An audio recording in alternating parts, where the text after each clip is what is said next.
कैसे देखते हैं सर अनुराग ठाकुर का इस तरीके से विपक्ष के सबसे बड़े नेता राहुल गांधी को तंज मारना कि जिनकी खुद की जात नहीं पता वो गणना की बात करते, कैसे देखते हैं इस बयान? ठीक बोला उन्होंने, सही पूछा है। सही पूछा है। 24 के इलेक्शन से पहले घर घर जाप कह रहे थे जात का पो कराएंगे, जातिगत जनगणना कराएंगे। क्यों भाई है? तू सारे देश की तो जाति पूछेगा, अपनी जाति नहीं बताएगा तो बताने में दिक्कत क्या है इसको? बताता छाती ठोक कर। बताते हैं, छाती ठोक के बताते हैं कि हम कश्मीरी ब्राह्मण हैं। ब्राह्मण कैसे होएगा? दादा कौन था? जहांगीर फिरोज खान। ब्राह्मण कैसे हो जाएगा आप बताइए? उसका दादा, सगा दादा इंदिरा गांधी का हस्बैंड कौन था? जहांगीर फिरोज खान। ब्राह्मण कैसे हो जाएगा ये? सर राहुल गांधी के लिए ऐसी ऐसी बातें बोली जाती हैं, उनके सबसे घनिष्ठ मित्र अखिलेश यादव को बुरा लग जाता है, वो खड़े होकर टोक देते हैं कि आप ऐसे किसी की जाति नहीं पूछ सकते। तो ये अखिलेश तो जाति गणना करवा रहा था।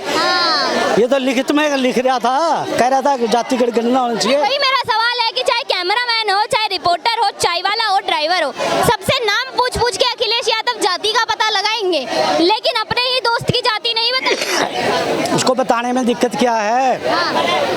अगर उसने पूछ ली जाती, प्रधानमंत्री जी से कई क्वेश्चन करे थे पब्लिक के आगे जैसे आप में, तो बोला इनका हक है। नरेंद्र मोदी जी ने कहा इनको पूछने का हक है, बताने का मेरा धर्म है, मेरा फर्ज है बताने का। तो पोजीशन लीडर है वो, इक्विवेलेंट प्राइम मिनिस्टर माना जाता है,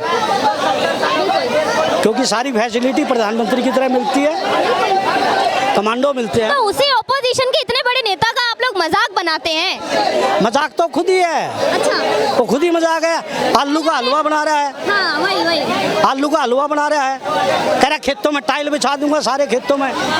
खुद मजाक है वो। तो उन्हें बालक बुद्धि बोलना ठीक है? बाल बुद्धि है उसमें, डफर है, डफर इडियट है। एक इडियट आदमी है राहुल गांधी, इसके अलावा कुछ नहीं। विपक्ष के इतने बड़े नेता है, बाहर की यूनिवर्सिटी से, कैम्ब्रिज यूनिवर्सिटी से पढ़ के आए हैं। अंडर ग्रेजुएट है, वहाँ भी कहा पूरी कंप्लीट नहीं करी। अच्छा, हाँ, वहाँ इंग्लिश में नेता के इतने बड़े नेता के बारे में ऐसे बोल रहे हैं। ऐसे तो कार्टून चैनल लगाते हैं ना मैम, डोरेमोन भी बहुत बड़ा अपने के अंदर खिलाड़ी है, लोगों का मनोरंजन करने के काम आता है। तो ये तो नहीं है कि उसको मनोरंजन के लिए देखा जाएगा। अब उसको किसी मंदिर के अंदर या किसी जाति वाले के बीच में तो बिठा नहीं जाएगा। भाई कितना अच्छा मनोरंजन करता है, कॉमेडी करता है, बच्चों को हंसाता है, माहौल ठीक करता है। तो उसी हिसाब से राहुल गांधी जी के अंदर समझ कितनी है ये मायने रखता है। नेता विपक्ष तो आपने बना करके बिठा दिया। ये समझ कैसे नहीं होगी? नेता विपक्ष है, इतने बड़े नेता हैं, कांग्रेस पार्टी का जिम्मा है उनके सर के ऊपर, बाहर की यूनिवर्सिटी से पढ़ के समझ कैसे नहीं? मैडम एक बात बताइए, कांग्रेस पार्टी जो है इतनी बड़ी पार्टी थी कि वहां पर अगर किसी को टिकट भी लेना है तो जूते चाटने पड़ते थे। गांधी परिवार के अलावा तो कोई दिखता ही नहीं था उस पार्टी के अंदर। आज इस पढ़े लिखे युवा नेता ने अपनी ही पार्टी का क्या हाल कर दिया आप बताइए। फ्री में टिकट भेजने को देने को तैयार हो गई जो पार्टी, जगह जगह पर कूली बन करके घूम रही है वो पार्टी। ठीक है, धान वो बोरी मोची के साथ जूते में कीले वो ठोक रही है। अरे उन्हीं का जूता सोने के भाव बिक रहा है भैया। अरे सब बिकेगा मैडम, ये भारत बदल गया मेरा 2014 के बाद। पहले मोची को साथ नहीं बिठाया जाता था, पहले दलितों के साथ खाया नहीं जाता था। आजकल तो कांग्रेस पार्टी अपने कार्यालय में बिठा रही है उनको, दलितों को, SC ST को, और चांदी के थालियों में खिला रही है।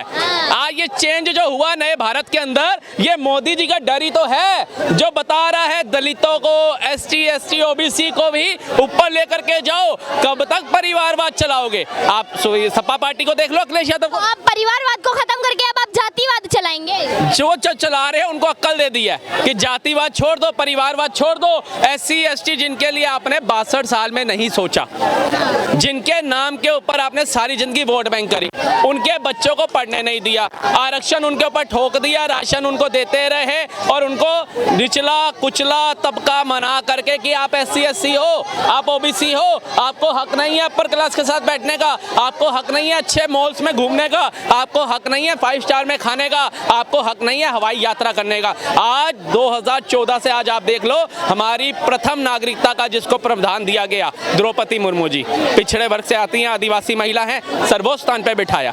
उसके बाद कितने SC ST OBC को उन्होंने टिकट दिया, इलेक्शन लड़ाया कि तुम मुखिया बनो, तुम विकास करो, तुम भी विकास की गति में साथ चलो, तुम भी उन नेताओं के साथ उन कोठियों के अंदर, उन सांसदों की जो कोठियां हैं, इनका लाभ। और इसी कारण अयोध्या से हार गई थी। देखिए, अयोध्या से हार गए कुछ नहीं होता, ये तो पहिया है, लेकिन गद्दी पे कौन बैठा? अयोध्या राम मंदिर बनाने वाले प्रभु राम तो हैं, ठीक है। प्रजा ने धोखा दे दिया उस समय प्रभु श्री राम के ऊपर भी, माता सीता के ऊपर भी प्रश्न उठे थे, तो हम अब पिछले इतिहास तो दोहराएंगे नहीं, लेकिन गद्दी पे कौन बैठा?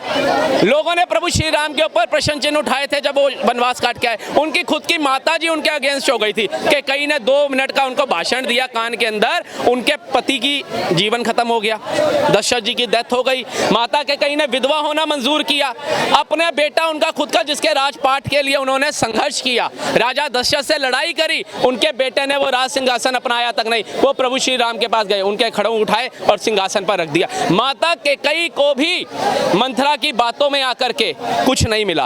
वैसे ही राहुल गांधी जो प्रोपेगेंडा फैला रहा है, विपक्ष जो प्रोपेगेंडा फैला रहा है, भारत की जनता को कुछ नहीं मिलेगा। जब आप ये सोचिए 62 साल में आपको कुछ नहीं दे पाए, आज ऐसा क्या चमत्कार हो जाएगा कि ये लोग आकर के आपको सोने की अशर्फियां दे देंगे, चांदी की थालियों में बिठा के खिलाएंगे। आज भी अगर 10 साल में, आज से पहले इनकी बाप दादा वेल एजुकेटेड थे, वो भी वकील थे बहुत बड़े बड़े, वो किसी गरीब को लेकर के अपने घर नहीं गए खाना खिलाने के लिए। उन्होंने नहीं सोचा कि SC ST OBC का भी हक है हवाई जहाज यात्रा करने का, इनका भी हक है 5 स्टार में खाने का। आज मोदी सरकार आई, आप कितनी वीडियो देखते होंगे, ये गरीब का बच्चा अपने माता पिता को हवाई यात्रा में ले जा रहा होता है, 5 स्टार में बिठा रहा होता है। ऐसी मानसिकता आज के युवाओं की बन गई कि वो युवा क्या करते हैं, जब कोई गरीब बच्चे होते हैं वो कहते हैं मेरे बच्चे का बर्थडे है ना, मैं आज से बच्चे का बर्थडे अपना घर में नहीं मनाऊंगा, बड़े बड़े अमीर लोगों को नहीं बुलाऊंगा। वो गरीब बच्चों को उठाता है और ले जाता है 5 स्टार होटल के अंदर, वो ले जाता है मैकडी डोमिनोज के अंदर पिज्जा कराता है। ये भावना हमारी कैसे प्रकट होती है? जब हमारा मुखिया, हमारे देश का जो हेड होता है, वो आता है और बताता है कि सभी जातियां बराबर हैं, छुआछूत नहीं है, ये नहीं, ये गरीब है, ये SC ST से बिलोंग करता है, ये मतलब निचले तबके का है, तो तुम इसके साथ नहीं बैठोगे। ये लो, जब मैं बैठ करके इनके साथ खा सकता हूं तो तुम्हें क्या दिक्कत है? फिर हमें लगता है ये तो गुमराह करने की बात थी, ये तो लोगों को बेवकूफ बनाने की बात थी। इसने क्या पाप किया है? इसको इसके कर्म अनुसार भगवान ने इसको जीवन दिया है, लेकिन इसके साथ छुआछूत करने का हक आपसे एक सवाल ये है कि बीजेपी की आखिर दिक्कत क्या है? पहले सड़कों के नाम बदलती है, फिर दुकानों पे नाम पूछती है, फिर वर्ण व्यवस्था की बात करके जातियां बदलती है, फिर जाति खुद पूछती है। मैडम एक बात बताओ, 1947 में धर्म के आधार पे बंटवारा हुआ था ना, तब हिंदू मुस्लिम कौन किया, किसने बंटवारा किया? ये कहते हैं मोदी सरकार हिंदू मुस्लिम करती है। उसके बाद आप बताइए, पाकिस्तान आप कोई बंदा गया होगा, हम तो कई वीडियो देखते हैं, पंजा साहब की देखते हैं, गुरु नानक देव जी के वहाँ की, और अभी करतारपुर साहब भी गए, और कई और वीडियोस भी हम देखते हैं सोशल मीडिया पे। हम वहाँ पर नहीं देखते भगत सिंह मार्ग, सुखदेव मार्ग, गुरु गोविंद सिंह मार्ग, 4 साहिबजादे मार्ग, मतलब रानी झांसी रोड, ये हमें देखने को ही नहीं मिलती, उर्दू में देखने को मिलता है। लेकिन भारत भी आजाद हुआ तो भारत में ये अकबर, शाहजहां, तुगलक, ये कौन है? पाकिस्तान एक इस्लामिक कंट्री बना।